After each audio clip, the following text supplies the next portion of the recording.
Welcome to another video tutorial here at Centurion Graphics. Today we're going to discuss how you can send your file and convert the font to an outline to make sure that the plate you receive from us uses the same font that you sent. So how do we do that? So we're in Adobe Illustrator again. We've created a test file which I will just go ahead and place now. Notice the options we get. So here is the warning we have received because the missing font Futura, as indicated here, is not on our system.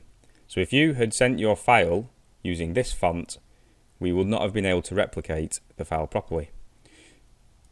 So how do we go about amending that?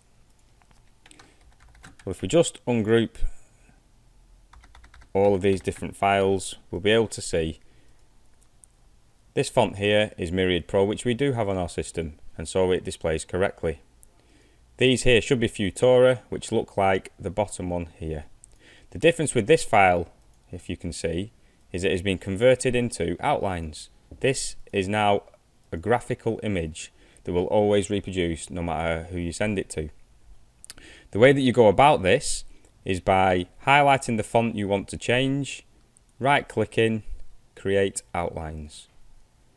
You will lose text editability once you have performed this action, so it's always wise to do this on a copy. You would go through all the fonts in your job, create outlines, and you would save this file as a PDF. This file then becomes the one that you would send to us, and you will know that the font that you have used on your system will be exactly the same on the plate.